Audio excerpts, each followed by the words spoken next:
राम राम, बहुत स्वागत है आप सभी का। आप देख रहे हैं इंडिया न्यूज़ हरियाणा। आपके साथ मैं हूं मनीषा शर्मा। शुरुआत कर लेते हैं बड़ी और अहम खबरों के साथ। दिल्ली से बड़ी जानकारी, जहां हरियाणा में चुनाव की तारीखों का मामला। दरअसल आपको बताएं कि आज चुनाव आयोग बैठक करेगा। चुनाव की तारीखों को लेकर मंथन होगा। तो कई दलों ने की थी तिथि बढ़ाने की मांग, तारीख बढ़ाने की मांग। छुट्टियों के चलते तारीख आगे बढ़ाने की मांग की गई थी। तो देखिए, बीजेपी के भी प्रदेश अध्यक्ष मोहनलाल बड़ौनी ने बाकायदा चुनाव आयोग को एक ईमेल लिखा था। उसमें उन्होंने कहा था कि छुट्टियों का असर जो है वो मतदान की स्थिति पर पड़ सकता है, चुनावों पर पड़ सकता है। और यही वजह है कि वो ये चाहते हैं कि जो चुनाव की तारीखें हैं उन्हें आगे बढ़ा दिया जाए।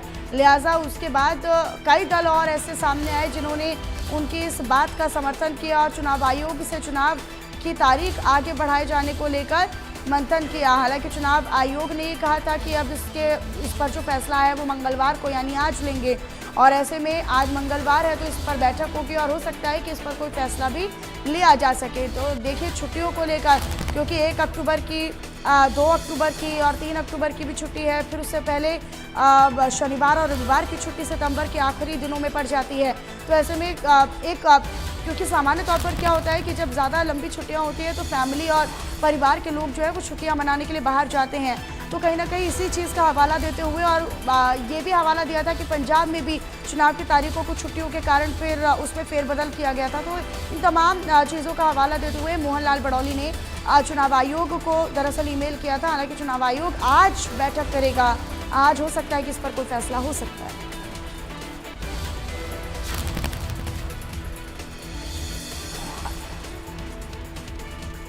हरियाणा ब्यूरो चीफ दीपक शर्मा मेरे साथ जुड़े हुए हैं अधिक जानकारी के साथ। दीपक, आज कोई बैठक हो सकती है तो उसमें कोई फैसला भी आ सकता है। लिहाजा मोहनलाल बड़ौनी के अलावा तो यानी बीजेपी के अलावा कई ऐसे दल आए जिन्होंने समर्थन किया कि हाँ, छुट्टियों के अलावा इस तारीख को आगे बढ़ाना चाहिए, नहीं तो प्रभाव पड़ेगा।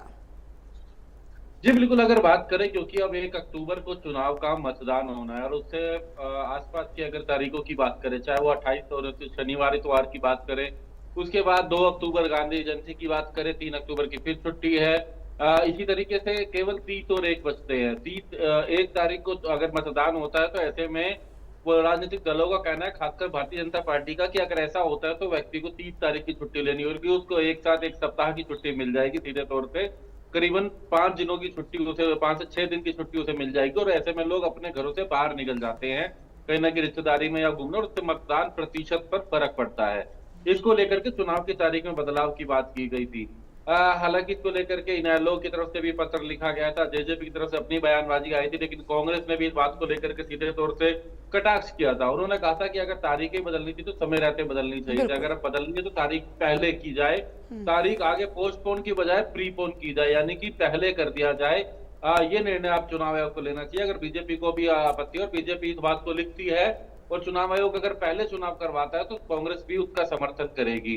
तो ये ऐसा, इसको लेकर के राजनीतिक बयानबाजी भी हुई थी, लेकिन इन सबके बीच आज चुनाव आयोग जो है इसको लेकर के चर्चा करेगा। चुनाव आयोग, क्योंकि उसके बाद वर्किंग डे आज का था और आज इसको लेकर के विचार किया जाएगा कि आगे क्या करना है, तारीख बदल सकते हैं या नहीं बदल सकते हैं, या उसी तारीख पर होना चाहिए, इसको लेकर के निर्णय लिया जाएगा। क्योंकि 30 और 1 2 वर्किंग डे है, जिसमें 1 तारीख को अगर मतदान होता है तो उस दिन की भी क्योंकि छुट्टी होगी हरियाणा के अंदर, ऐसे में व्यक्ति केवल 30 तारीख को छुट्टी लेकर के 6 दिन के लिए वो कहीं बाहर जा सकता है। तो ये एक बड़ी दिक्कत थी, लेकिन चुनाव आयोग आज इस पर चर्चा करेगा और चर्चा के बाद अपना हालांकि निर्णय मोहनलाल लेगा। बड़ौनी ने पंजाब का भी हवाला, दीपक याद होगा तो आपको उसमें दिया था कि पंजाब में भी इस तरीके से चुनाव की तारीखों में फेरबदल किया गया है। तो उन्होंने एक तरीके से अपील की है।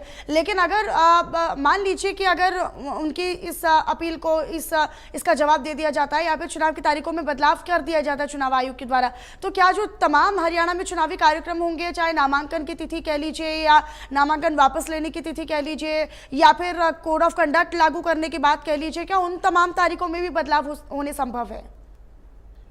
देखिए, कोड ऑफ कंडक्ट की बात करें, आचार संहिता की बात करें, तो वो तो लागू हो चुकी है, तो उसमें तो बदलाव नहीं। लेकिन हाँ, इसमें कोई दो राय नहीं है। जो सूत्र बता रहे हैं कि 7 और 8 तारीख जो है वो इसके लिए हो सकती है। 7 या 8 तारीख पर चुनाव आयोग निर्णय ले सकता है। ये किसी विचार के लिए रखा गया। अंतिम निर्णय आज लिया जाएगा कि अगर 1 तारीख को मतदान नहीं कराया जाता है तो वो कब होगा, और उसके लिए 7 और 8 तारीख को लेकर के आज जब विचार किया जाएगा तो इस तारीख पर भी विचार किया जाएगा। और अगर 7 और 8 तारीख को चुनाव आयोग चुनाव करवाने पर निर्णय लेता है तो उनको आचार संहिता तो लागू है, लेकिन अगर ऐसे में उनको जो नामांकन की प्रक्रिया हाँ। जो 5 तारीख से शुरू होनी है उसको कुछ दिन और बढ़ा सकते हैं। यानी 5 तारीख के बाद उसको भी 11 या 12 किया जा हम्म। सकता है। लेकिन फिलहाल ये सारी चीजें निर्भर करती है कि क्या आज चुनाव आयोग इस पर निर्णय हम्म। लेता है। हालांकि 7 और 8 को एक उदाहरण के तौर पे रखा गया है कि 7 और 8 तारीख को चुनाव जी। आयोग जो है चुनाव करवा सकता है। लेकिन इस पर आज चुनाव आयोग अपनी बैठक करेगा दिल्ली में। बैठक के बाद इस पर निर्णय लिया जाएगा कि जो अर्जी रखी गई है वो कितनी वैलिड है, जो एक रिक्वेस्ट की गई है उसमें कितना वो वैलिड है, उस पर विचार किया जाना ठीक चाहिए है। या नहीं। क्योंकि पंजाब की तरह उदाहरण भी है, लेकिन हम्म। पंजाब में एक पर्व था और यहाँ कोई पर्व नहीं हम्म। है, यहाँ उसके आसपास छुट्टियां हैं। और यही शनिवार यही इतवार यही है। दलील विपक्ष भी दे रहा है। विपक्ष भी यही कह रहा है कि कोई बहुत महत्वपूर्ण होता है या कोई त्योहार या कोई पर्व होता है तब तारीखों में बदलाव होना समझ में भी आता है, लेकिन क्या 9 दिन के बाद या इतने दिन बीत जाने के बाद केवल अगर इस तरीके से बदलाव की याद आ रही है तो कहीं ना कहीं हार का डर सता रहा है। ये तमाम दलीलें हैं जो विपक्ष दे रहा है। अपनी नजर आप दीपक इस पर बनाकर रखिएगा, बने रहिएगा। बहरहाल आगे भी खबरें हैं, उनकी जानकारी के लिए भी मैं आप तक रुख करूंगी। आगे बढ़ लेते हैं, एक और बड़ी जानकारी आप तक साझा करें, जहां हरियाणा कांग्रेस स्क्रीनिंग कमेटी की मीटिंग होनी है।